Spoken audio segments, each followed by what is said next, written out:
Hello, my friend. The world of magic, filled with legends and ancient tales, is opening its gates once again. Tonight, in the Gryffindor dormitory by the crackling fireplace, I will share another story with my friends.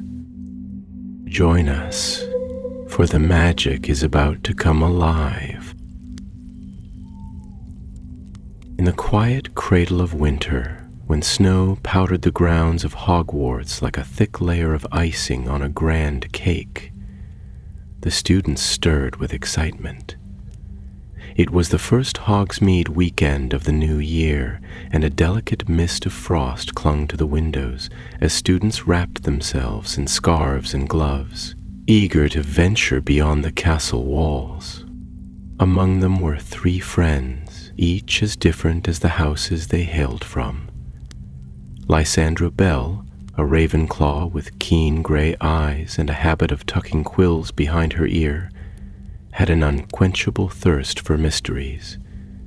Evan Rosier, the Gryffindor, marched beside her, his red scarf flapping like a banner.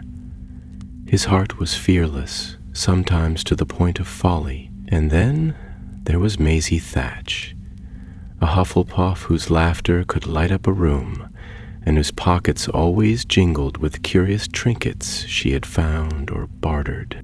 As they trudged through the snow-laden path to Hogsmeade, the village emerged from the mists like a picture in a storybook. The rooftops wore caps of snow, and warm lights flickered behind every window. Honeydukes lured students with the promise of sweets. Zonkos burst with laughter from within, and the 3 broomsticks steamed with the scent of butterbeer. Yet none of these delights captured Lysandra's sharp eye. She was seeking something different. "Come on," she said, tugging Evan and Maisie away from the bustling main street. "I heard from nearly headless Nick that there are shops here not even the prefects know about. Places that don't exactly like to be found." Evan grinned. "Sounds like trouble." "Sounds like an adventure," Maisie corrected, winking. They wound through narrow alleys where the snow grew deeper, where the lanterns dimmed and the cobblestones cracked underfoot. The further they strayed, the stranger the village seemed. Here, buildings leaned at odd angles, and signs swayed though there was no wind. Cats with bright, knowing eyes watched them from doorways. It was Maisie who first noticed it. A crooked little shop squeezed between a crumbling bookshop and a shuttered apothecary. The sign above the door swung lazily, etched in peeling gold letters, "Widdershins Curiosities." The shop appeared abandoned. Its windows were clouded with dust, and faint runes scratched the frame, half erased by time. Still, the door creaked open under Lysandra's gloved hand, as though expecting them. Inside, the air smelled of old parchment, candle wax, and something sweetly unfamiliar. A scent like crushed violets and forgotten dreams. Shelves towered overhead, stacked with oddities, chess sets that moved on their own, goblets that changed color, mirrors that whispered when passed. In the far corner, beneath a moth-eaten tapestry, stood a solitary frame. It was a window, but not one looking out upon any scene they could see. Instead, the glass shimmered with a silvery fog that rippled when they approached. "Is it a mirror?" Evan asked, peering closely. "No," Lysandra said, her voice low. "It's something else." There, amidst the swirling mist, a vision began to form. Not a reflection of themselves, but a place. The cracked walls and broken roof were unmistakable. The shrieking shack, standing solemn and deserted at the edge of the village. But it was what the window revealed beneath the floorboards of the shack that made them gasp. a flash of gold, the unmistakable gleam of an amulet nestled in the dirt like a hidden treasure. Maisie clutched Evan's arm. "Did you see that?" Lysandra's mind raced. Tales had long been told of lost relics from the time of the founders, objects imbued with powerful magic, hidden away to protect them from falling into the wrong hands. Could it be that such a thing had been hidden under their noses all this time? The window gave no answers. The vision faded, and once more the glass was merely a swirling mist. "We have to find it," Evan said, his voice buzzing with excitement. Maisie hesitated. "The shrieking shack isn't normal. You know that. People hear screams coming from it, even now." "They say it's haunted," Lysandra agreed. "But maybe the screams were to keep people away from whatever's hidden there." The three stood in silence, the weight of the discovery pressing down upon them. Outside, the snow whispered against the windows. Somewhere, a clock chimed the hour. 4 slow, mournful bells. "We'll be careful," Lysandra finally said, the decision made. "We'll go tonight." Unseen by them, a shadow stirred deep in the back of the shop, and a soft whisper, no louder than a breath, stirred the dust. "Not the only ones watching." The cold had deepened by the time they returned to Hogwarts, their pockets filled with sweets and their minds brimming with the secret they now shared. Though the great hall blazed with warmth and laughter, though the enchanted ceiling gleamed with 1,000 frosted stars, Lysandra, Evan, and Maisie sat close together at the end of the Ravenclaw table, whispering fiercely among themselves. No sooner had they agreed upon their plan than the first snowflake of a new storm drifted down from the bewitched ceiling, unnoticed by all but the 3 conspirators, who took it as a silent omen of the night's fate. When the hour grew late and the last students slipped away yawning to their dormitories, the 3 friends made their move. They gathered under the marble gaze of the Hogwarts founders near the grand entrance, cloaks drawn tightly around them, wands hidden but ready in trembling hands. Evan, who had been caught once sneaking out after curfew and served a miserable week polishing trophies, checked the corridor twice before giving the others a nod. The castle slept. Now was their chance. They slipped through the great oak doors into the night. The cold was sharper than it had been that afternoon, slicing through scarves and gloves like knives. Their boots crunched over the frozen path as they made their way once more toward Hogsmeade, their breath misting like ghosts before them. The landscape was changed now. Gone was the bustling charm of day, replaced by a solemn, expectant silence, as though the very trees bent low to watch their passage. In the distance, the shrieking shack loomed like a broken tooth against the darkened sky. It was smaller than the legends had made it seem, but far more sinister. The sagging roof, the windows shuttered like blind eyes, the rotting fence that barely kept the world at bay. All of it whispered warnings to turn back, and still they pressed on, driven by a mixture of fear, wonder, and the unspoken dare that none dared issue aloud. The familiar gate stood crookedly before them, half consumed by brambles. Evan pushed it open with a grunt, the rusty hinges shrieking into the night, and all 3 flinched at the noise. They waited, scarcely daring to breathe, but no light appeared in the windows. No spectral figure rushed forth to chase them away. Only the empty wind answered their intrusion. Lysandra led the way, her wand tip lit faintly by a soft lumos charm. They edged around the broken porch, where old boards sagged dangerously, and found the door ajar, as though waiting for them. Beyond lay darkness so deep it seemed to swallow the light whole. Inside, the shack groaned and creaked with every breath of wind, and the floorboards sighed underfoot as if protesting their passage. Dust coated everything in thick gray layers.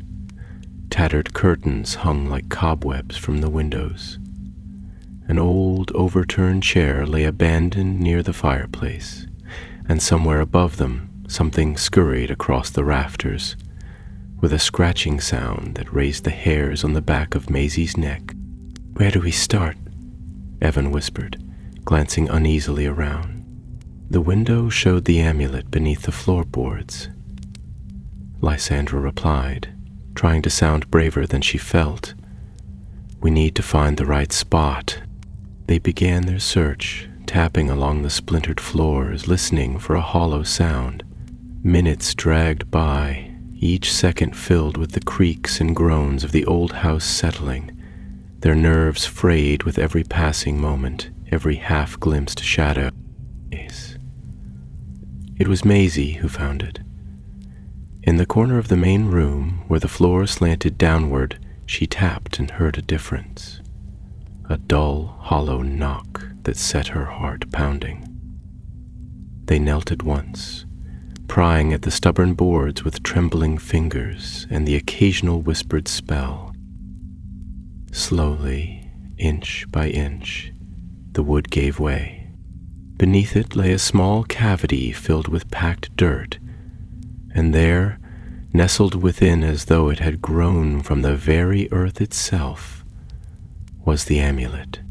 It was beautiful, a disk of gold etched with delicate runes that shimmered even in the weak wand light. At its center blazed a stone the color of deep winter skies, shifting with every flicker of light as if alive. The sight of it made Lysandra's breath catch in her throat. For a moment, none of them moved, too stunned by the sheer wonder of the thing.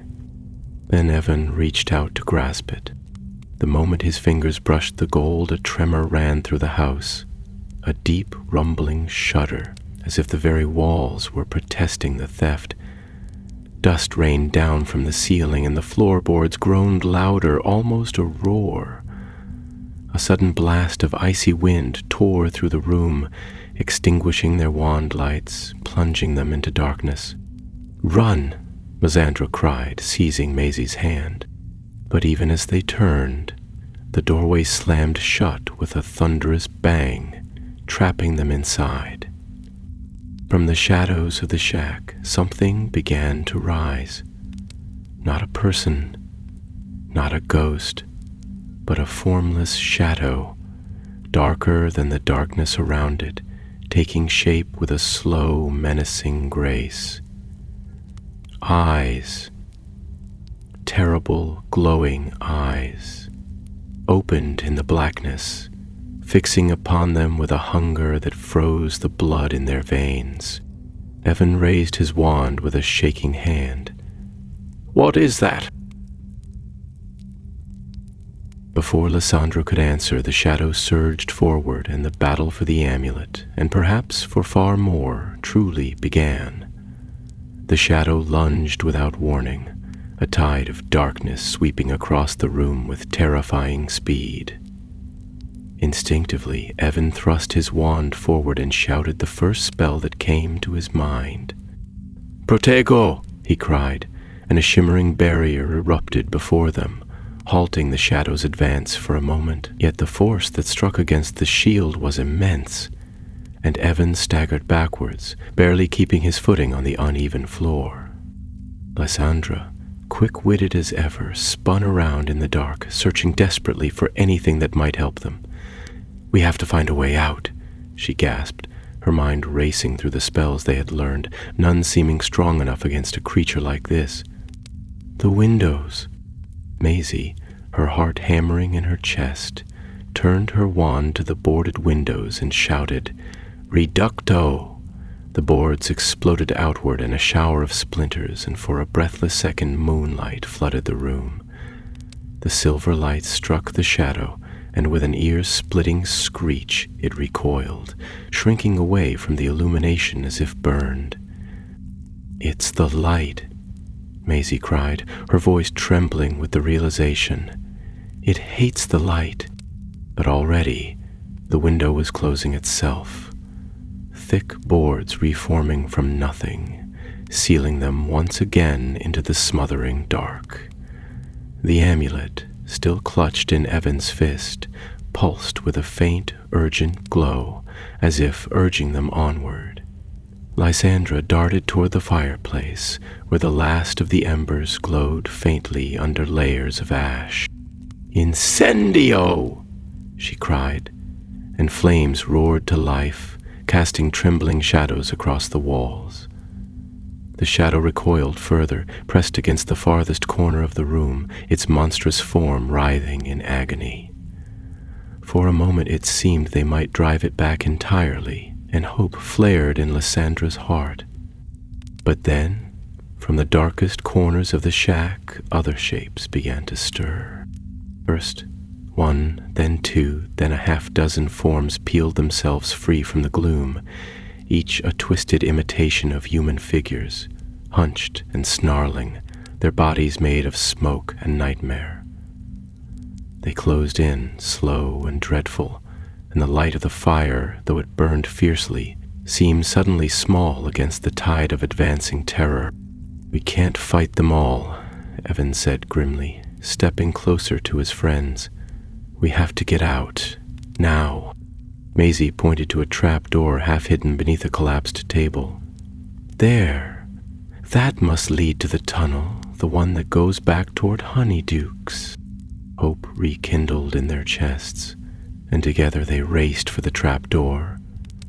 Evan reached it first, wrenching it open to reveal a narrow shaft plunging into darkness. Without hesitation, he dropped down, landing hard on the stone floor below, and called up to the others, "Come on, it's safe." Lysandra followed, the amulet's glow lighting her descent. Maisie, lingering only a heartbeat longer to throw one last blazing spell at the nearest shadow, dove in after her friends.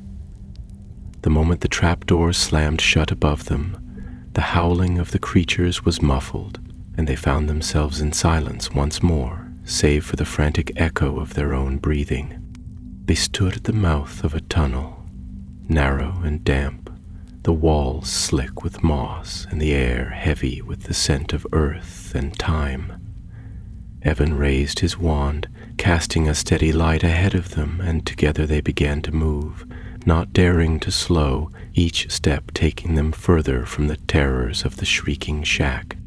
Yet even as they fled, Lysandra could not shake the feeling that they were not alone. Time and again, she thought she heard footsteps behind them, soft and deliberate, always just beyond the reach of their light. Once she turned sharply, wand raised, but saw nothing but the dark tunnels stretching away into blackness. They pressed on, deeper and deeper, until at last the tunnel began to rise, the air growing less stale with every step. Relief surged through them as they spotted a faint, golden glow ahead. The basement of Honeyduke's, a familiar and blessed sight. They clambered up through the trapdoor into the storeroom, knocking over a barrel of sugar quills in their haste. The sweet smell filled the air, absurdly comforting after the horrors they had just faced. Without pausing, they bolted up the stairs and into the shop itself, startling a house elf who was sweeping the floors by wandlight. Ignoring the elf's startled squeak, they burst out into the snow-covered street, gasping for breath. The village was silent, the night deep and still, but they dared not stop moving until they were back within the shadow of Hogwarts. Only when they reached the safety of the entrance hall, with the massive oak doors closed firmly behind them, did they finally allow themselves to stop. They sank onto a stone bench, trembling with exhaustion, the weight of the amulet heavy in Evan's hand. For a long time, none of them spoke. The firelight from the distant torches flickered over their pale faces, their eyes wide and unseeing, each lost in their own tangled thoughts. At last it was Lysandra who found her voice, speaking softly as though afraid to wake something sleeping. "That wasn't just some guardian spell," she said. "That thing? Those things? They were waiting for someone, waiting for us." Evan opened his fist and gazed at the amulet lying there. Its surface was still faintly warm, the runes gleaming softly as if breathing. "Then the question is," he said, his voice grim, "what have we brought back with us?" And somewhere, far behind them, buried deep beneath stone and earth and shadow, something laughed. A cold, hollow sound that would haunt their dreams for many nights to come. The days that followed were marked by a quiet unease that clung to the three friends like a lingering shadow. Life at Hogwarts continued with its usual rhythm. Lessons were taught, owls swooped into the great hall with parchment and packages, and Filch grumbled as he mopped the corridors after muddy boots. But for Lysandra, Evan, and Maisie, everything felt different now. The amulet was hidden in a locked drawer beneath Lysandra's bed, wrapped carefully in a velvet pouch charmed with every protective spell she knew. Yet even when concealed, it seemed to pulse faintly in her mind, like a heartbeat echoing through stone, never quite silent, never entirely still. They had told no one what had happened in the Shrieking Shack, though they trusted Professor Flitwick and Madame Bones, the new defense against the dark arts teacher. Something held their tongues, perhaps the fear that the truth would be dismissed as wild fantasy, or worse, that the relic would be taken from them before they could understand its purpose. Deep down, all three sensed that they had stumbled into something old and dangerous, something that had lain undisturbed for generations, and now, awakened, would not rest easily. It was on a quiet Thursday afternoon that the first sign of change came. The trio had gathered in the library, ostensibly to research protective enchantments for Charms class, though their attention was fixed entirely on ancient magical artifacts. Lysandra sat hunched over a thick volume titled Wards and Wonders, Lost Magic of the Early Centuries, her finger tracing a faded illustration of a golden talisman that looked suspiciously like the one hidden in her dormitory. "This passage," she whispered, beckoning the others closer, "it speaks of the Guardian's sigil, a protective charm created during the Goblin rebellions to shield its bearer from curses, hexes, and even certain forms of possession." Ben leaned in, his brow furrowed. "It says here the sigil chooses its bearer. It won't work for just anyone. Only someone whose intent is to protect, not to wield power for themselves." Maisie, twisting a quill between her fingers, looked thoughtful.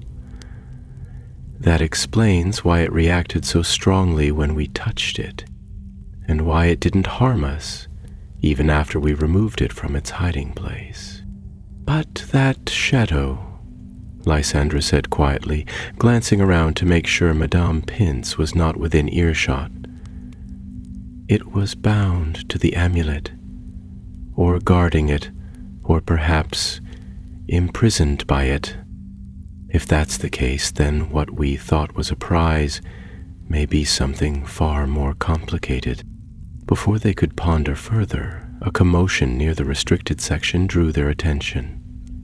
A second-year Hufflepuff came stumbling out from between the shelves, pale and shaking, his books scattered across the floor. Madame Pince rushed to scold him, but the boy was clearly too frightened to answer her. He kept glancing over his shoulder, muttering about eyes in the dark and a whisper that wasn't his own. The librarian tutted and herded him out of sight, but the trio exchanged uneasy glances. They had not told anyone what they had seen. But now, it seemed, the darkness was beginning to leak into the edges of the world. That night, sleep came reluctantly. Lysandra lay awake long after the other girls in her dormitory had drifted off, her eyes fixed on the ceiling, watching the reflections of moonlight ripple across the canopy of her bed. The velvet pouch under her pillow was warm again, the faint pulse of the amulet like a second heartbeat against her cheek. She closed her eyes, trying to quiet her thoughts, but instead found herself drifting into a dream that did not feel entirely her own. In the dream, she stood once more in Widdershins Curiosities. The shop was darker now, the shelves bare, the candles melted down to pools of wax. At the back of the room, the enchanted window glowed faintly, its surface roiling with gray mist. She stepped closer, compelled by a force she could not name, and the mist parted. Not to reveal the shrieking shack this time, but a room she had never seen before. A stone chamber, ancient and circular, with 4 towering statues carved into the walls. A lion, a snake, a badger, and a raven, each worn by time, yet still unmistakable. In the center of the chamber floated the amulet, suspended in air, surrounded by a ring of flame that did not burn. A voice spoke then, low and echoing, not in English but in a language she somehow understood, a tongue older than Hogwarts itself. The guardian sleeps, the watcher wakes. She woke with a start, heart hammering, the words still echoing in her mind. The following morning, she told the others everything she had seen. They sat together beneath the shadow of a stone archway near the courtyard, bundled in cloaks against the chill, their eyes wide as she repeated the dream. "The chamber," Evan said slowly. "It must be real, some hidden place in the castle, maybe something built by the founders themselves." Maisie, still pale from the strange incident in the library, nodded. "And the Watcher, that might be what we saw in the shack. The shadow, maybe it wasn't trying to stop us. Maybe it was trying to escape." Lysandra frowned, her fingers clutching the edge of her sleeve. "Then we didn't just take the amulet. We broke a seal, released something that was meant to stay buried." The bell rang for transfiguration, but none of them moved. For a moment, the weight of what they had done pressed down upon them, heavy and undeniable. They were not just school children playing at heroism.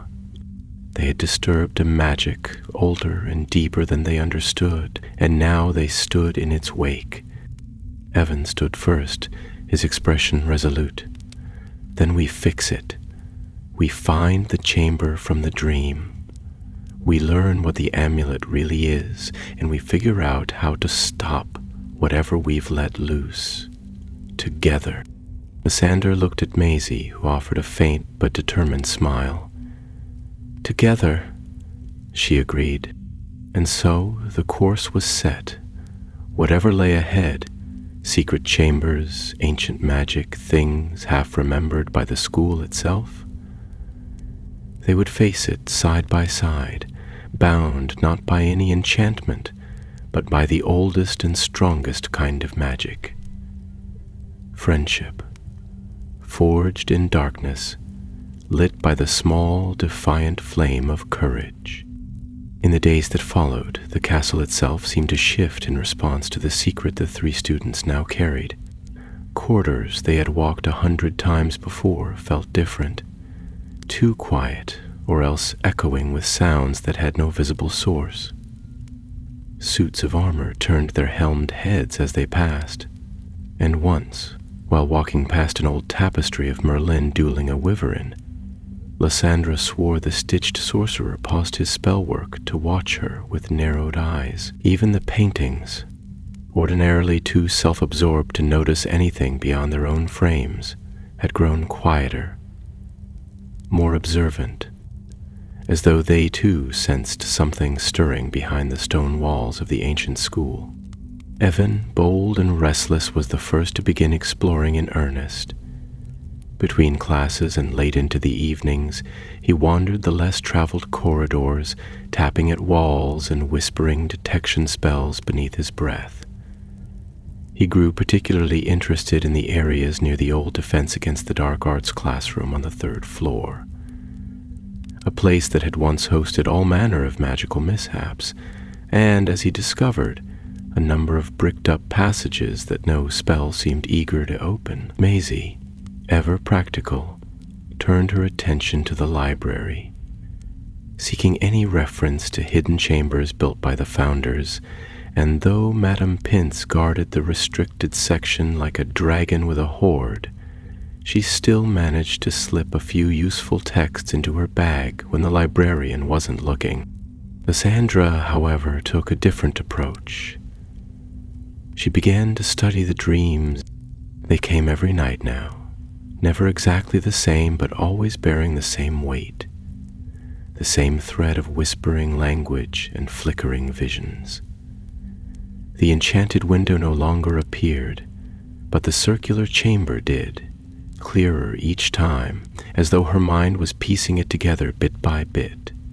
She began to sketch it between lessons. The arrangement of the 4 statues, the runes that circled the walls, the strange flickering light at the center that reminded her of the amulet's gleam. She was no seer, nor gifted in divination, but she could not shake the feeling that these dreams were not products of her imagination, but messages. One evening, as the trio sat hidden behind a tapestry in a forgotten corridor near the divination tower, Lysandra unrolled her newest drawing and held it up in the weak glow of their wand light.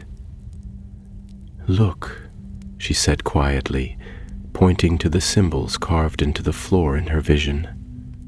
"These aren't just decoration. They're coordinates." Evan blinked. "Coordinates to what?" "To the chamber," she replied, eyes gleaming with certainty. "They're a magical map of sorts, tied to ley lines running through the castle. If we follow them, they should lead us straight to it."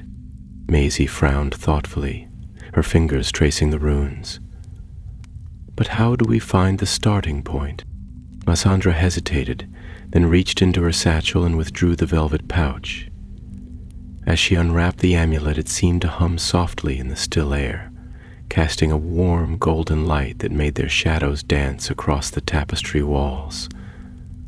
The runes on the amulet's surface glowed faintly, and as they watched, one of the markings shimmered brighter than the rest, a symbol that resembled a circle, crossed with a vertical line. "I found the same rune etched into a wall near the base of the astronomy tower," Lysandra said. "I thought it was graffiti at first, but now I think it's a marker, a keystone point in the ley line network. If we start there, we might be able to trace the path to the chamber." The next night, under the pretense of stargazing for a homework assignment, they made their way to the astronomy tower. The stars glittered high above, cold and sharp against the black velvet of the sky, and the wind tugged at their cloaks as they slipped through the door and descended to the stone base of the tower. There, carved into the wall behind a crumbling suit of armor, was the rune. Lysandra held the amulet close, and as it neared the symbol, the stone beneath their feet pulsed with light, a soft golden line stretching away into the darkness of the corridor beyond. With held breath and quickened hearts, they followed. The path led them deep into the oldest parts of the castle, places even the portraits seemed to avoid, where cobwebs hung thick as curtains, and the walls bore marks of ancient spells. The trail of light flickered and dimmed the farther they went, until it was little more than a whisper underfoot. At last it ended at a blank expanse of wall near the dungeons, unremarkable save for a pair of weathered torch brackets that looked as though they had not been touched in centuries. Evan stepped forward and tried the obvious approach. He raised his wand and muttered, "Alohomora." Nothing happened. He tried again with Revelio. Still nothing. Maisie examined the wall with a more careful eye. "There's something behind it," she said. "I can feel it, like a pressure in the air." Lysandra stepped forward and held the amulet against the stone. It glowed brightly, and the runes shimmered once more, casting long shadows along the corridor. Then, with a deep rumble, the wall split down the middle and peeled back like a curtain of stone, revealing a narrow spiral staircase that spiraled downward into the dark. None of them spoke. Together, they stepped inside. The air was cooler here, touched with a dryness that spoke of long-forgotten places, of chambers sealed away from the living world. The staircase wound ever downward, and though their wands lit the way, the shadows clung close behind them, never far. At last the steps ended at a great iron door, set with 4 locks, each bearing the crest of one of the Hogwarts houses. Lysandra turned to her friends. "This is it." They stepped forward together, each laying a hand upon the crest of their house. The locks clicked open, one by one, and the door groaned wide. Before them lay the chamber from Lysandra's dreams, vast, circular, and ancient, with the towering statues of the 4 founders watching silently from their places around the edge. At the center hovered a brazier filled with fire that burned blue and cold, yet cast no heat. And above it, suspended as if by invisible threads, was something new, not the amulet, which now lay still in Lysandra's palm, but a shadow of it, an echo of the object that had once been bound here. They stepped into the chamber, their footsteps echoing off the stone, and as the door swung shut behind them with a heavy finality, the silence grew thick with expectation. The chamber felt older than the castle above it, as though it had been carved from the bones of the earth long before the first stone of Hogwarts was ever laid. Its ceiling arched high into a shadowed dome, and along its curved walls torches ignited one by one in silence, shedding a ghostly blue light that shimmered over the faces of the 4 great statues. Each figure, lion, serpent, badger, and raven, was carved from a different stone, their eyes inlaid with gems that flickered as though catching light from some hidden source. The statues did not move nor speak, and yet there was a weight to their presence that made the 3 friends step lightly, as though they had entered a cathedral or a tomb. At the center of the chamber, the brazier floated motionless, its cold flames casting long, spidery shadows across the stone floor. Suspended above it, just as Lysandra had seen in her dreams, was the phantom of the amulet, a translucent image of the very object she now carried, flickering faintly as though it hovered between worlds. As they approached, the real amulet in her hand began to pulse with a steady rhythm, and the runes along its edge glowed in silent answer. "Goodbye, à gentil François." Evan glanced up at the flickering projection. "It's like it remembers being here." Maisie stepped carefully around the brazier, her eyes sweeping over the runes carved into the floor, which now pulsed faintly with golden light. These symbols are similar to the ones we saw in the tunnel, but they're clearer here, stronger. Whatever this place is, it's amplifying the magic. Lysandra knelt before the brazier and held up the amulet, uncertain of what she was supposed to do. The chamber gave no guidance, offered no sound but the faint crackle of cold fire. Yet even in the stillness, she felt a current of magic rising around her, as though the chamber itself were breathing, waiting, listening. And then the flames changed. Without warning, they flared high and bright, shifting from blue to white, then to gold, until the entire chamber blazed with radiant light. The statues gleamed in the glow, and the gem eyes of the founders seemed almost alive. Above the brazier, the projection of the amulet shuddered, twisted, and then collapsed inward in a burst of golden sparks.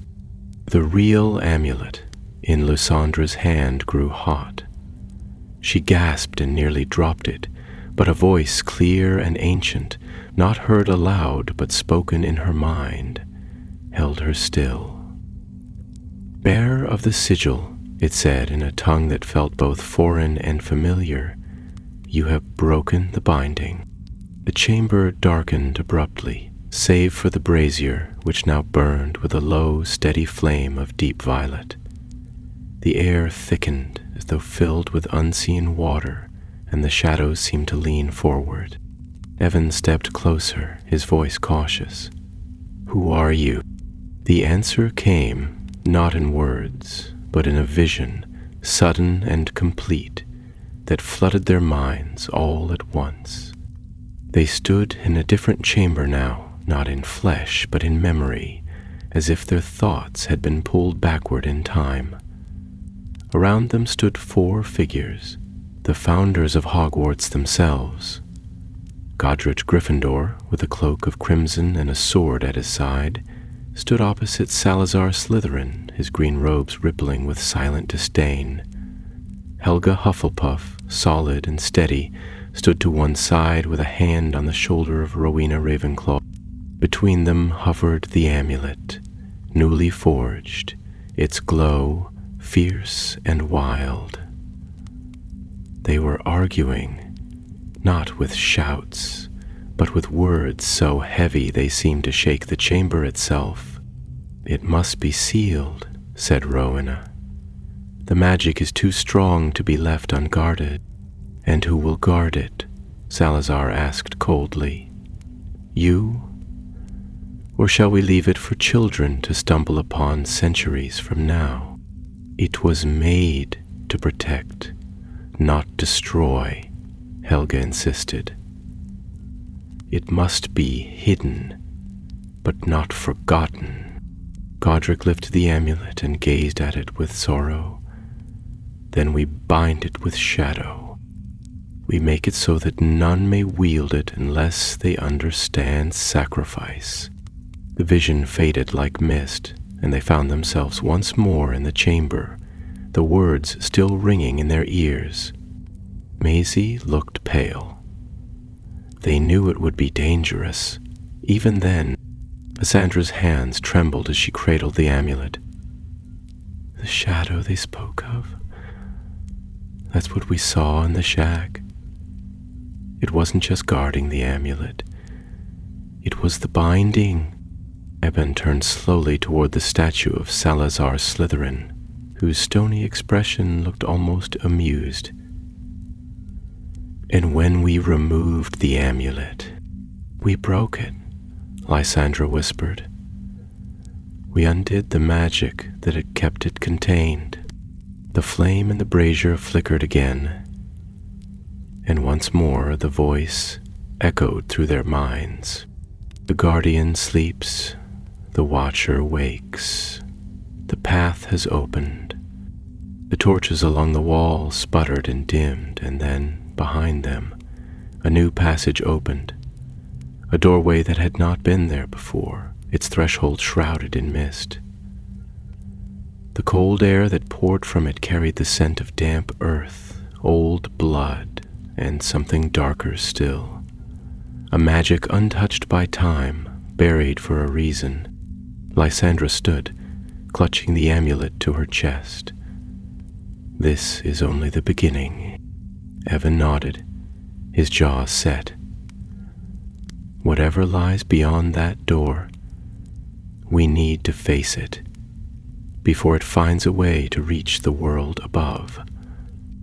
Maisie took a deep breath, her eyes darting once to the statue of Helga Hufflepuff, whose expression seemed softer than the others. "We started this together. We finish it the same way." Without another word, they stepped toward the mist-veiled doorway. The stone beneath their feet thrummed with power, and the air grew heavier with each step. As they crossed the threshold, the mist parted around them, revealing a staircase carved from obsidian, spiraling downward into a blackness that no wand light could pierce. And as the stone door slid closed behind them, sealing them away from the chamber of the founders, a soft voice whispered, too low to hear clearly, too ancient to be named, and the amulet grew cold in Lysandra's hand. The staircase seemed to go on forever, winding deeper and deeper into the heart of the earth, its steps slick with dampness and worn smooth by the tread of feet long vanished from memory. The air grew colder with every turn, and the oppressive silence pressed in around them until even the sound of their own breathing felt intrusive. No light shone here but the feeble glow of their wand tips, which flickered uneasily as though reluctant to reveal what lay ahead.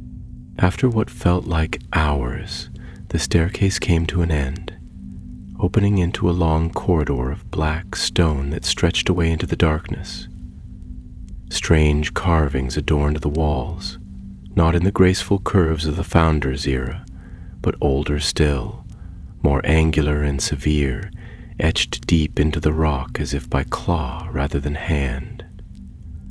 The runes were unfamiliar, jagged things that pulsed faintly as they passed, their meaning hidden, but their power undeniable. "I don't like this," Maisie murmured, her voice low, the words barely above a breath. "This place wasn't meant to be found." Lysandra said nothing, but her grip on the amulet tightened. It no longer pulsed with warmth. Instead, it had grown still, almost heavy, as though it too sensed the magic that had been buried here. She could feel it, something vast and ancient stirring beneath the surface of the world, not fully awake but no longer entirely asleep, a presence that watched from beneath the stones, older than the Founders, older perhaps even than the school itself.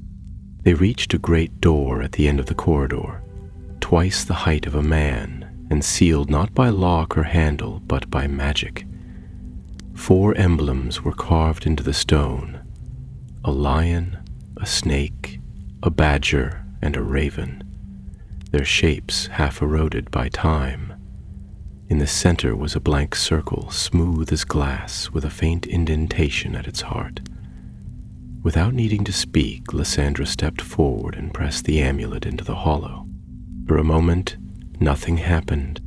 Then the chamber around them shook with a low groan, and the door shuddered.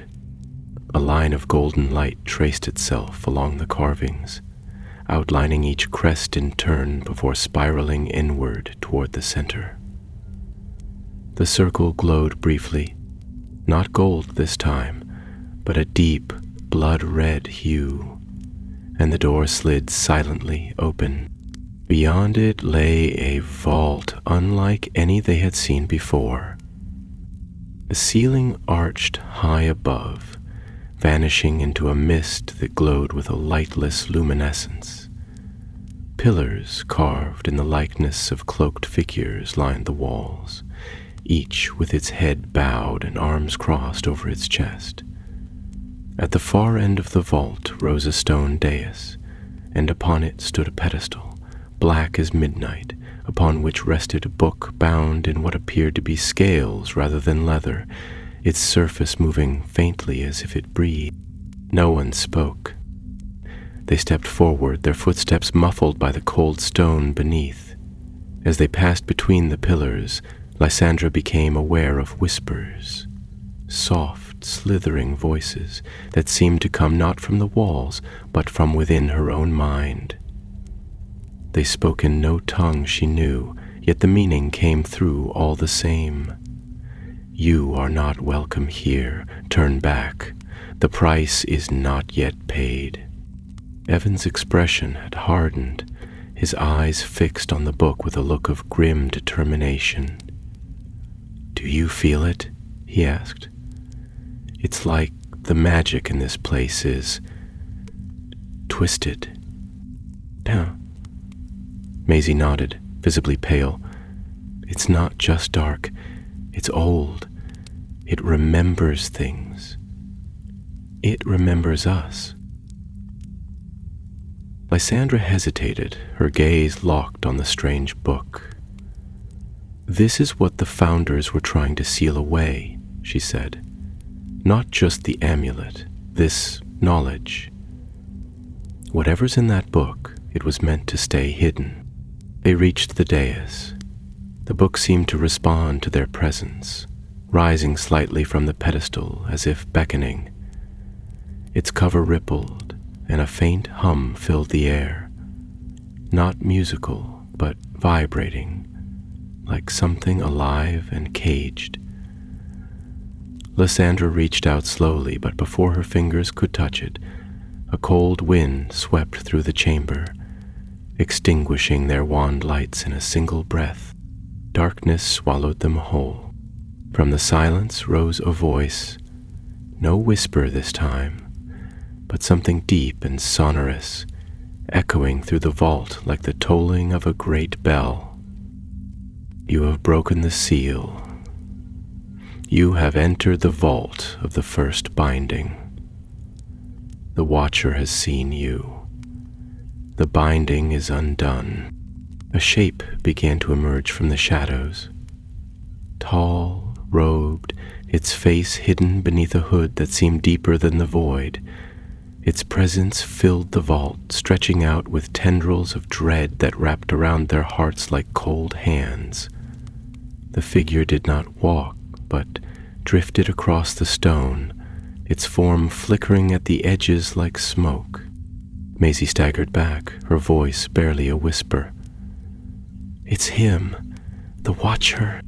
The figure turned toward her, and though its face remained hidden, she felt its gaze pierce through every layer of her being. She dropped to one knee, trembling, her wand slipping from her fingers. Evan stepped between her and the figure, raising his wand. Stay back, he said, though his voice betrayed the fear coiled in his chest. But the Watcher did not advance. Instead, it raised one long-fingered hand and pointed to the book. Knowledge has a cost, it said, and every secret opened steals something in return. Lysandra drew herself upright, the amulet glowing faintly against her chest. We didn't come to steal. We came to understand, to undo what was broken. Then read, said the Watcher, but know this, once the words are spoken, they cannot be unsaid. Once the path is chosen, it cannot be walked back.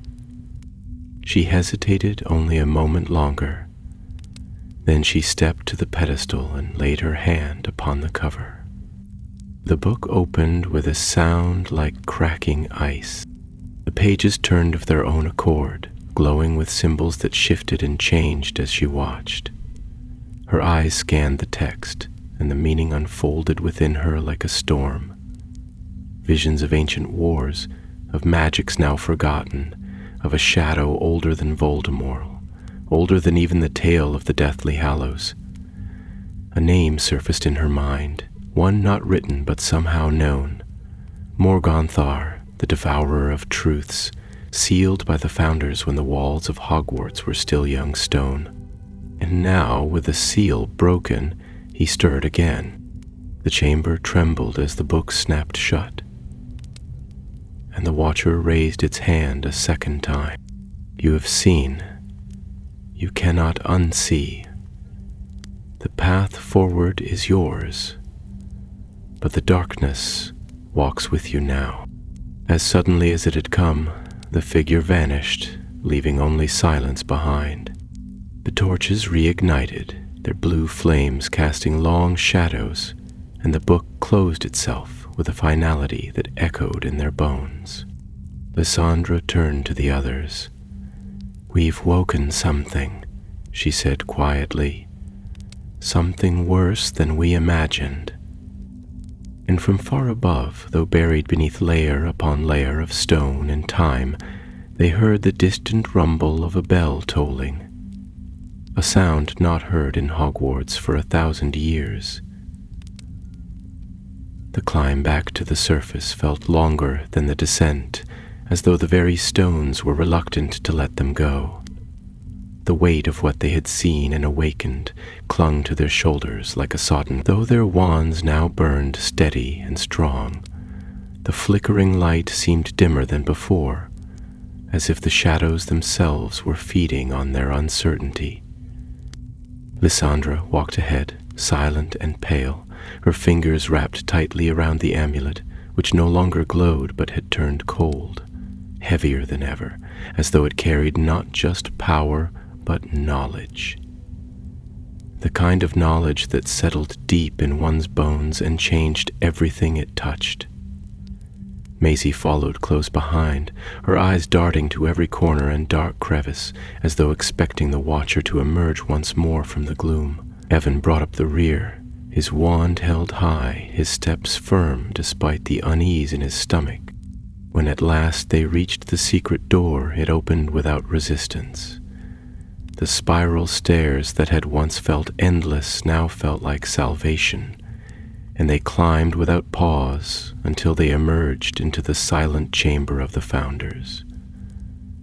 The cold fire in the brazier had burned down to nothing, and the enchanted torches along the walls had gone out, leaving the statues in a state of stillness that felt different now. Not serene, but watchful. Only when they stepped back through the stone wall and into the corridor beyond did they breathe properly again.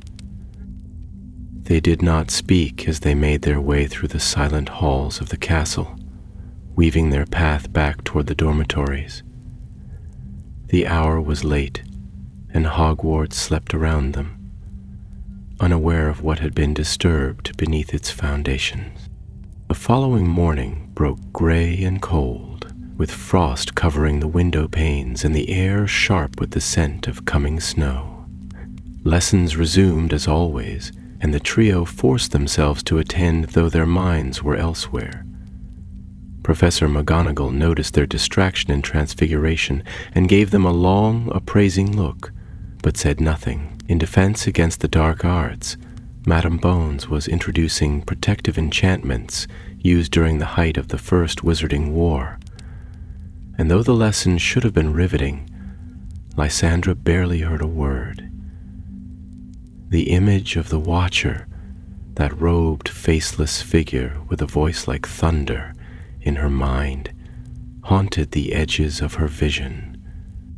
By evening, they had gathered once more in the quietest corner of the library, shielded from sight by a tall shelf of ancient herbology tomes that no student had touched in years.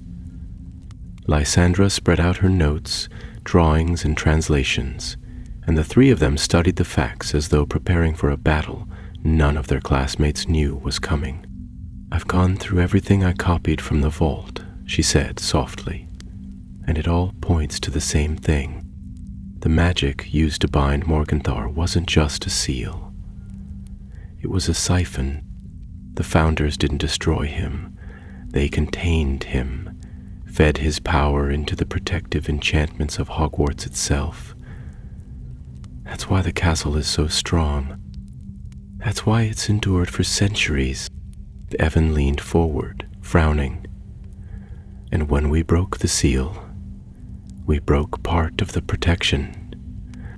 Maisie sat back slowly, her brow furrowed. That means the castle is vulnerable. Lysandra nodded. And not just the castle, everything it protects.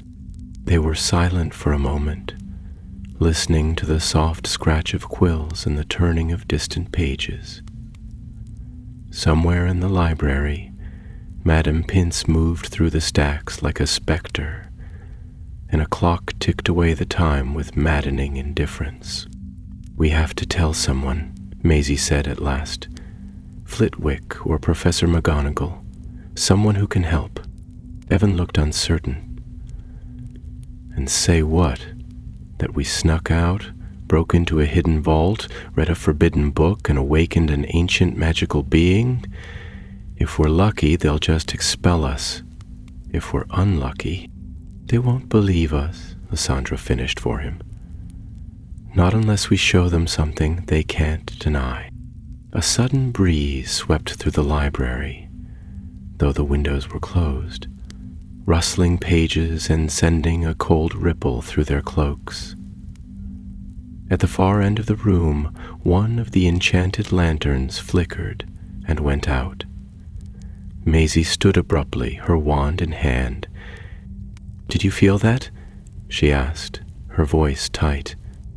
Before anyone could answer, a low, mournful sound rolled through the castle, the tolling of a bell, deep and distant, as though coming from the foundations themselves.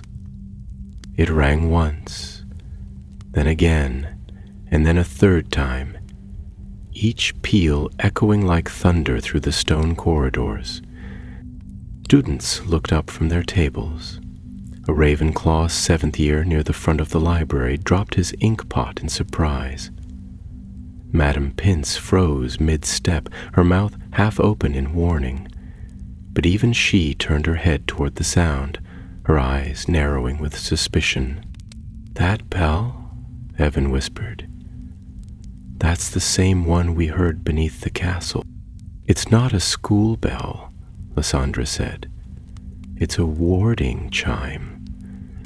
A magical alarm." All across the castle, students and professors alike stirred. Some stood in confusion.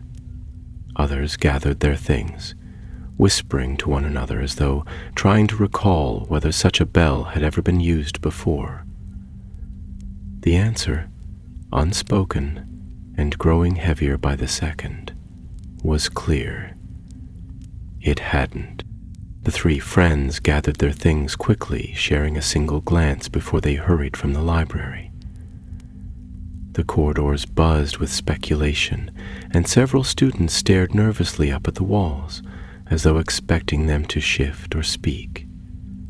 But the stones remained still, and the portraits, for once, remained utterly silent. When they reached the entrance hall, they found a cluster of teachers already assembled. Professor McGonagall was speaking in hushed tones with Madame Bones and Hagrid, who looked unusually grave. Professor Sinistra stood off to one side, glancing toward the ceiling with furrowed brows. Lysandra hesitated at the edge of the staircase, then stepped forward. "Professor," she said, her voice steady but urgent, "we need to speak with you. It's about the vault and the bell."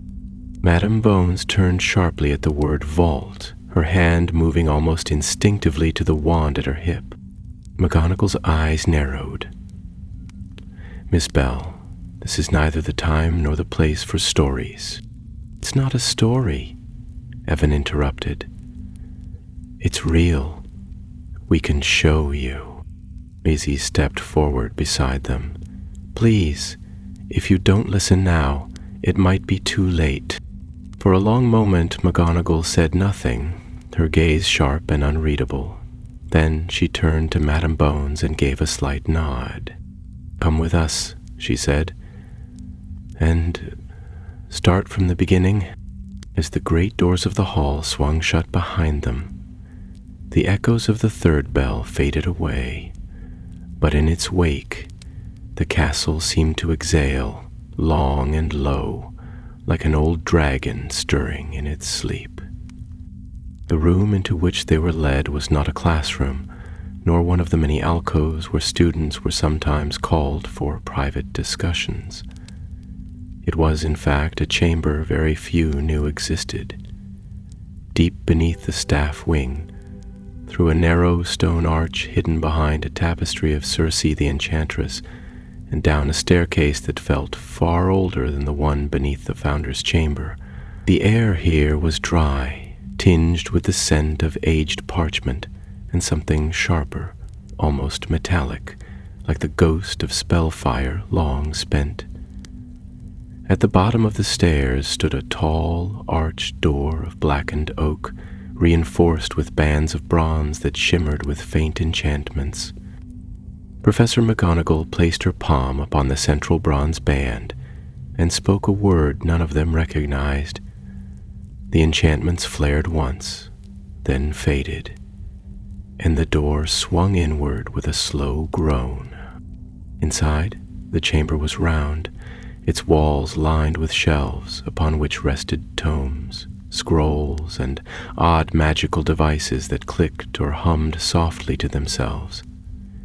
At its center stood a long table of carved stone, surrounded by high-backed chairs, each bearing the emblem of a different Hogwarts founder.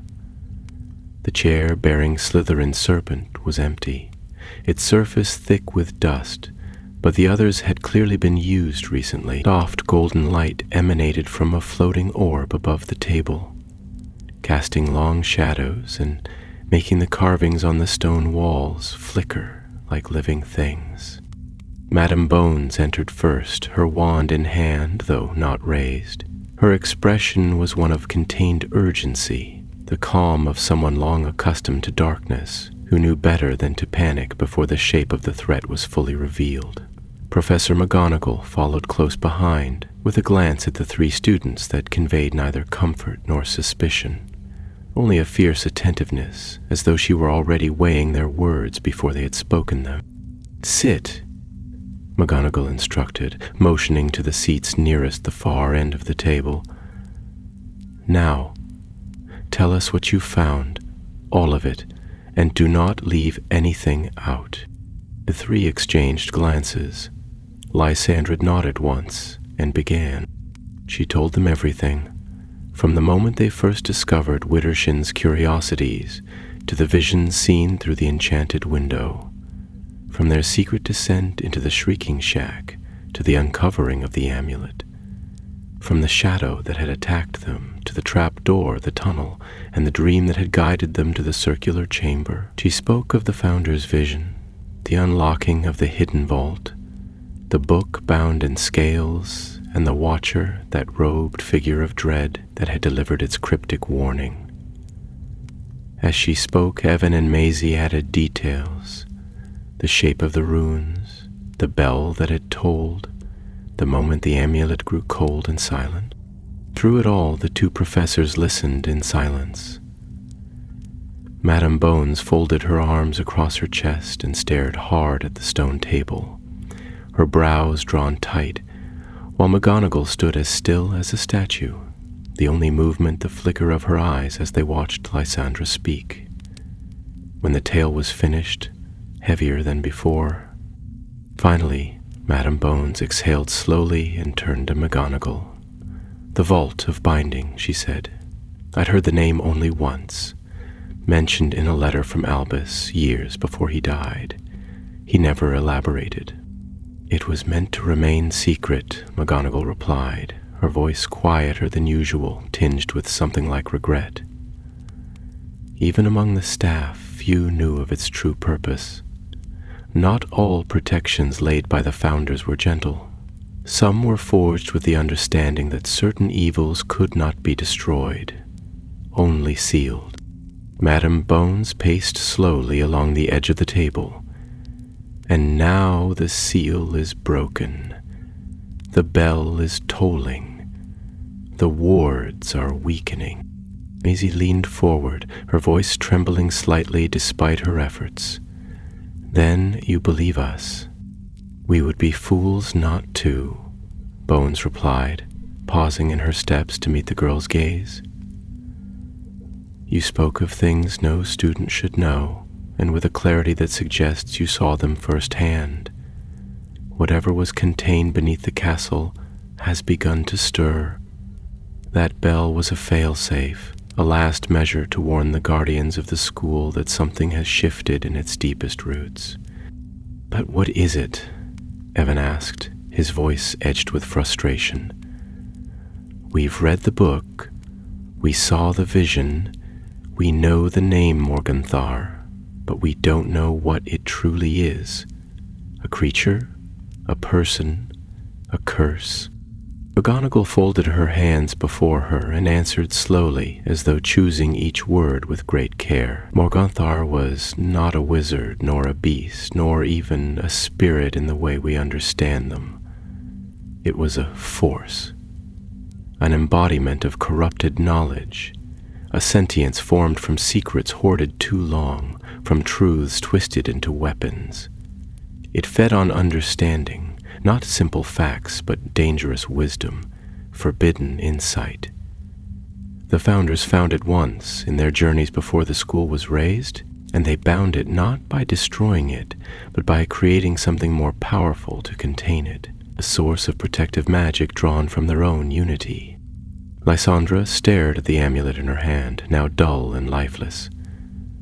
Then that's why it was so powerful. Because it was made with their combined intent. It was meant to be the heart of the seal. Madame Bones nodded.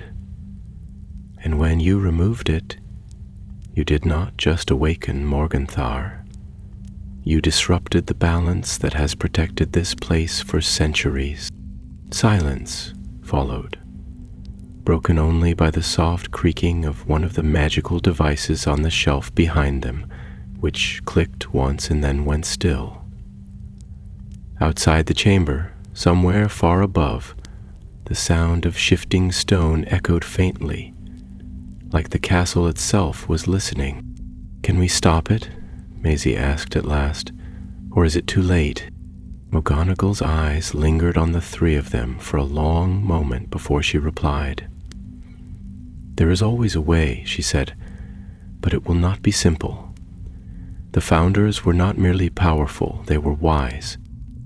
They left behind not just a prison, but a path to redemption, should the seal ever be broken.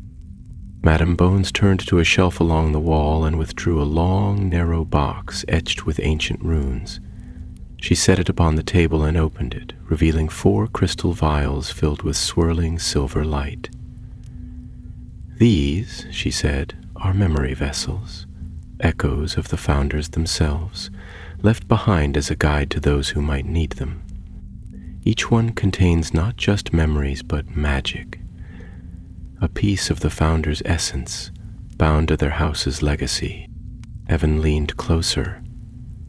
So, we use them? You will need them, Bones answered. But they are not keys to a door. They are beacons. To restore the seal, you must retrace the steps of the founders themselves. Understand why they chose to imprison knowledge instead of share it. Only then can the seal be reforged. McGonagall closed the box and looked at the students with a gaze that held both pride and sorrow. You have awakened an old darkness, yes, but you also have the chance to restore what was lost, and perhaps in doing so, to strengthen the castle anew. A long pause settled between them, heavy with unspoken truths. Then Lysandra stood, the amulet in one hand, her wand in the other. Where do we begin? Professor McGonagall stepped aside and gestured toward the door.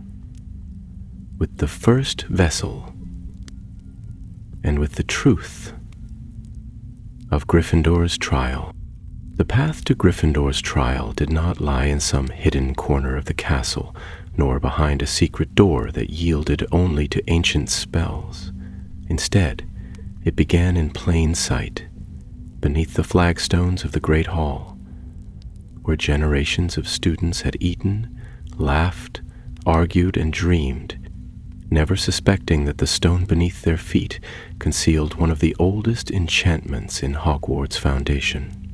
The trial was not hidden by force, but by legacy, bound to blood and courage, revealed only to those who carried both the intent and the burden to seek it. That night, under McGonagall's quiet instruction, Lysandra, Evan, and Maisie were guided once more to the center of the castle, where the enchanted ceiling reflected not moonlight or clouds, but a strange, starless black.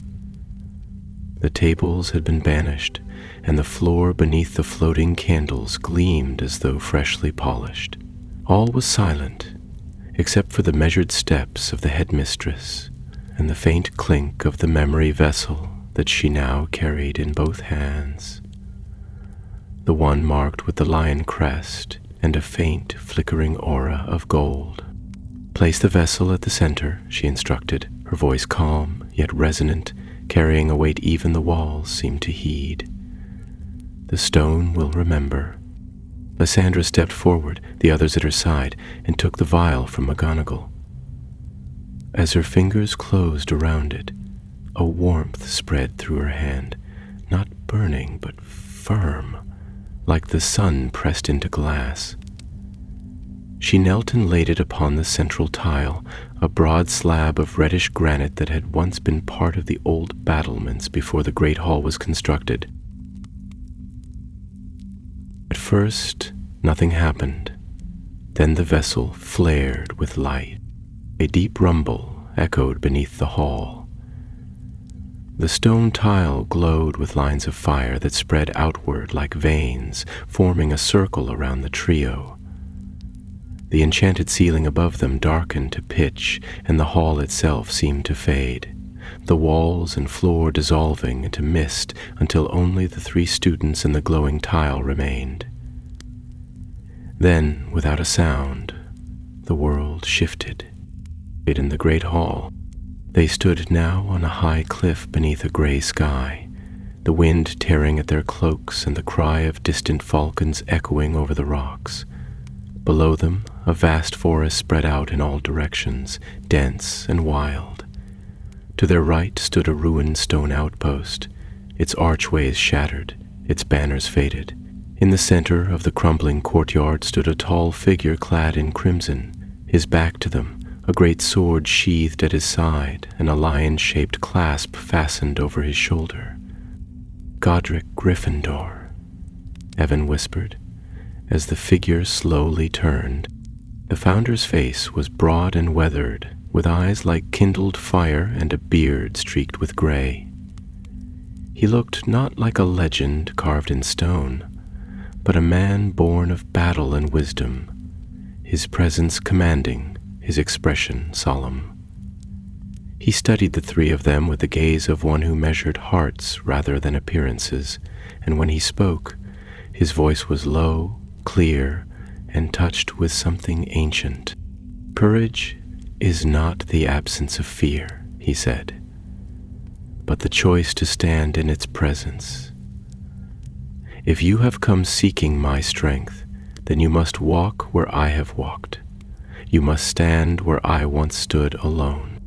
He turned, gesturing toward the forest below. "There lies the trial of flame," he continued. "A path through the wilds where fear and fire take many forms. You must reach the heart of the wood before night falls. You may not fly, you may not summon aid, and you may not turn back. What follows you is not an illusion, nor a memory, but the echo of your own fears. Should you falter, it will overtake you." The scene shimmered once more, and then they stood at the edge of the forest. The sky had already begun to darken, and a path wound through the trees, narrow and uneven, lit by no more than the dim gray of the coming dusk. Without waiting, Evan stepped forward, his jaw set. "We go together," he said, and they followed him into the woods. The forest swallowed them instantly. The air was heavy with the scent of damp leaves and old wood, and the sounds of the castle, of people, of warmth, of safety, were gone. The trees here grew thick and tall, their branches twisting overhead in tangled arches that turned daylight into shadow. As they walked, the silence became more complete, broken only by the crunch of their boots and the occasional distant rustle, too heavy to be mere wind. At first, the path seemed straightforward, winding steadily between tall oaks and over moss-covered stones. But soon, it began to twist unnaturally. Trees closed in where there had been none, and once clear turns were replaced by unfamiliar forks. Time passed strangely, the light dimmed faster than it should, and the air grew colder with every step. Then the path split 3 ways. The left trail led downward into a misty hollow, thick with brambles. The center path climbed toward a low hill, but thorns choked its edges. The right path wound between gnarled roots and narrow rocks, where shadows flickered, though nothing moved. "It's a trap," Maisie said, her voice tight. "They want us to split up." Evan glanced at Lysandra. "What do we do?" Lysandra closed her eyes, clutching the amulet. It had begun to warm again, the runes glowing faintly. "This is the test," she said. "We each face our own trial. That's what Gryffindor meant. We must stand alone." Maisie's eyes widened. "Alone? It's the only way," Lysandra said, though her heart beat furiously in her chest. "If we stay together, we'll fail." For a moment, none of them moved. Then Heaven nodded. "We meet at the center, no matter what happens." "An hour," Maisie said, her voice firm despite the fear in her eyes. "No longer." And so they parted, each taking a different path into the growing dark. Lysandra's trail narrowed quickly, the trees leaning close as if whispering secrets above her. The silence pressed heavily around her, and the warmth of the amulet became a searing heat, as if reacting to something nearby. Then, from the shadowed trees ahead, a figure emerged. It was her mother, not as she had seen her last, ill and weary in a St. Mungo's bed, but tall, healthy, her smile full of warmth. "Lisa," the figure said, opening her arms. Lysandra froze. "No," she whispered. "You're not real." But the figure stepped forward again, and with every step it changed. Its features growing more hollow, its eyes too wide, its mouth too smooth. The smile remained, but it no longer belonged to her mother. The thing that wore her mother's face tilted its head. "You left me," it said. Lysandra gripped her wand, her breath catching in her throat. "You're not her. You're what I'm afraid of." "You feared losing me," the thing said, its voice now echoing and thin like wind through a graveyard. "But you fear more what you'll become without me." Lysandra's hand trembled. Then she took a step forward. "I didn't come to run from fear," she said, her voice rising. "I came to walk through it." She raised her wand. Incendia. Flames roared forward, engulfing the shade. The illusion screamed once, and then vanished, and the trees fell away to reveal a clearing bathed in golden light. In the center stood a stone pedestal. On it rested a red crystal, shaped like a lion's eye, pulsing with inner flame. Lysandra stepped forward, and as her hand closed around it, she knew she had passed the first trial. Somewhere deep in the forest, the others still walked in darkness. Evan had chosen the path to the right, a narrow trail that wound between crooked roots and jagged rocks, where the trees loomed so close together they formed a twisted canopy overhead. The light faded quickly beneath those ancient branches, and the forest around him grew quiet in a way that made the hairs on the back of his neck rise. It was not the quiet of peace, but the silence of held breath, the kind that settled just before something breaks. He moved forward carefully, wand raised, the spell Lumos casting a circle of pale light that danced on the bark and leaf litter.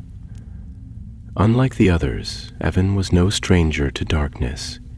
He had grown up hearing the stories of cursed vaults and enchanted relics, of witches gone mad with power, and wizards who vanished without a trace in search of knowledge.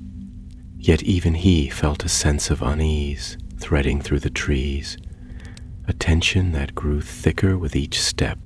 Then the trail widened and the trees pulled back, revealing a broad glade bathed in silvery moonlight. The grass here was short and even, and the center of the clearing was marked by a ring of standing stones, each carved with symbols Evan didn't recognize. In the heart of the circle stood a boy, tall, with dark hair and a Gryffindor crest on his robes, looking just as Evan remembered him. "Gollum," Evan said, his breath catching. The boy turned.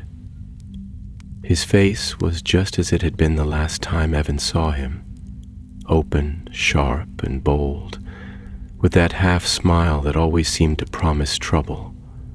But his eyes were wrong. They were too calm, too knowing. "Hello, Evan," the figure said.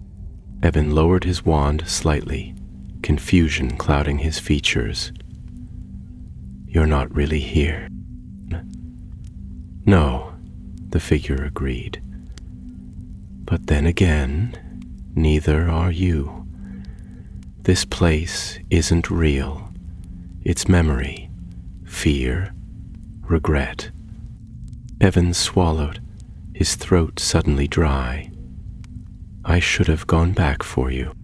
"You ran," the figure said gently, taking a step closer. "You left me behind." "I didn't know," Evan said, the words breaking from him before he could stop them. "I thought you were right behind me." The figure said nothing for a long time, then he nodded. "And now you live every day wondering what would have happened if you'd turned around, if you'd gone back, if you'd been brave enough." Evan took a deep breath, closing his eyes for a moment before opening them again. "You're right, I do, but I've made a choice not to let that stop me again. I came here for a reason, not to be forgiven, to do better." The figure smiled, and for the first time the expression was genuine. Then it dissolved into mist.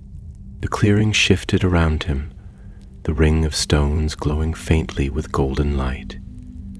In the center, rising from the ground where the figure had stood, appeared a crystal, deep red like the heart of a fire, shaped into a sharp, angular shard that pulsed with quiet strength. Evan stepped forward and took it. As his fingers closed around the crystal, a warmth filled his chest, not just heat, but resolve, the kind that rises when fear is acknowledged and overcome. The forest fell silent again, but this time it felt less oppressive, as though something old had been satisfied and the trial accepted.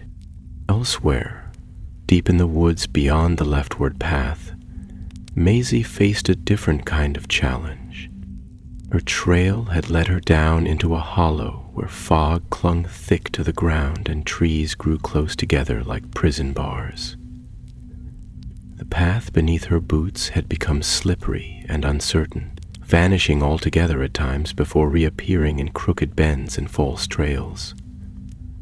The mist swirled around her legs and clung to her skin like cold breath, and no matter how brightly her wand glowed, the fog swallowed the light before it could stretch more than a few feet ahead. Maisie moved carefully, her free hand brushing against bark and branch, her other clutching her wand so tightly her knuckles had turned white. It wasn't fear of the dark that unsettled her. She had wandered woods like these many times during summers with her grandmother, collecting herbs and hunting for enchanted creatures. No, this fear was deeper, sharper, the fear of being forgotten, of being invisible, of not mattering at all. Then the fog parted just slightly, and Maisie saw herself. She stood across the glade, half shrouded in mist, looking exactly as she did now. Same robe, same cloak, same tight grip on her wand. But her expression was different. Hollow. Empty. "You're not real," Maisie said, her voice steady despite the pounding in her chest. The coffee tilted her head. "Aren't I? I'm the part of you you've always tried to hide, the one who wonders if anyone would notice if you weren't there, the one who thinks friendship is fragile and that you'll always be the one just behind the others." Maisie's fingers twitched on her wand, but she didn't raise it. "That's not who I am." The double stepped closer. "No? Then why did you follow them here instead of leading? Why do you wait for them to speak before you do? Why do you hide your cleverness behind jokes, your magic behind modesty?" "I'm not hiding," Maisie said, taking a step forward herself. "I'm choosing. I choose to listen. I choose to be kind. I choose to stand with my friends because I believe in them, not because I think I'm lesser. That's what makes me strong." The devil faltered, her features beginning to blur. "I am not invisible," Maisie said. "And I never was." The copy vanished like smoke caught in a rising wind, and the fog began to lift. In its place, a soft light spread across the clearing, and from the ground rose the final crystal, warm, red, and steady as the earth. Maisie took it in both hands, and a quiet strength settled into her limbs, the calm power of one who knows her place and chooses it with pride.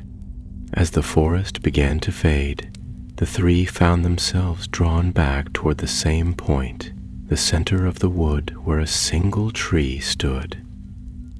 Ancient, gnarled, and crowned with leaves that glowed faintly like embers. From different directions, they emerged into the clearing one by one, each clutching their crystal. Their faces changed by what they had seen and faced alone. No words were needed.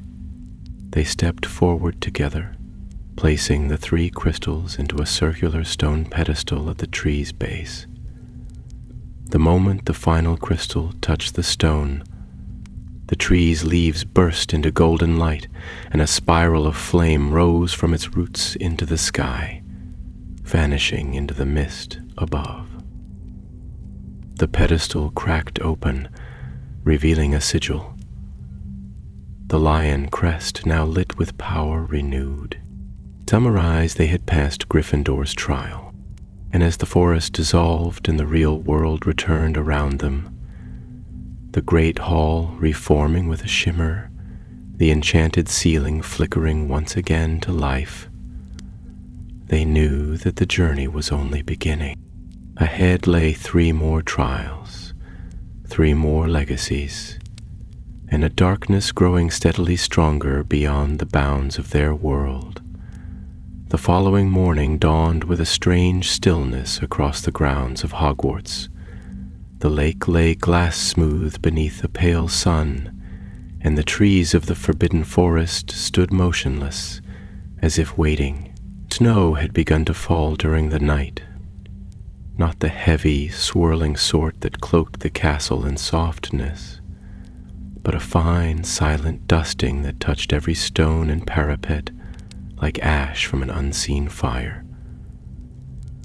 Most students took little notice, though a few whispered about the bell, about the sudden hush in the corridors, and the way the portraits had begun watching more intently than usual.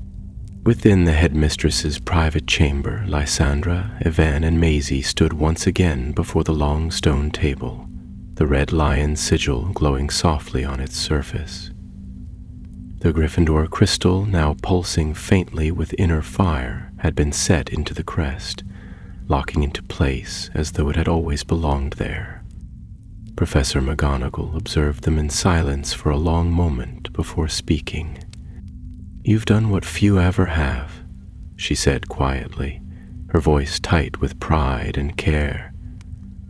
"You've faced the heart of Gryffindor's legacy and emerged stronger for it.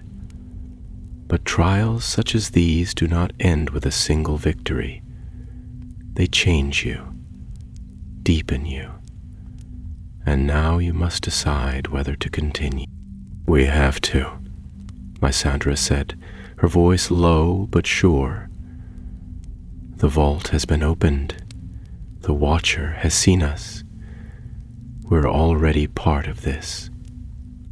Evan nodded, his jaws set with the same determined strength that had carried him through fire. "We won't leave it unfinished." Maisie, who had once hesitated before the darkness, now looked to McGonagall with a clear, steady gaze. "The Founders didn't run from danger. Neither will we." McGonagall inclined her head. "Then the next step lies with Ravenclaw." She turned to the narrow case that housed the remaining memory vessels and removed the one marked by a silver raven. The vial shimmered with pale blue light, the magic inside cool and curious, like moonlight over water. She set it gently upon the table and took a step back. "This trial will not be of flame or forest," she said. "Rowena Ravenclaw valued wit and wisdom, but her greatest challenge was not knowledge. It was doubt. You will not find her legacy through might or courage, but through clarity." The vial opened of its own accord. Light poured from it in ribbons, spiraling into the air and forming a shape, a great library unlike any they had seen, its shelves stretching upward into shadow, its walkways crisscrossing in impossible geometries. The air shimmered with floating runes and whispering pages, and at its center stood a marble plinth, atop which sat an open book bound in silver thread. In the blink of an eye, they were no longer in McGonagall's chamber. They stood instead within that impossible library, the weight of enchantment pressing down like the hush of a storm about to break. The shelves groaned with the knowledge of centuries, and the pages whispered in languages both ancient and new.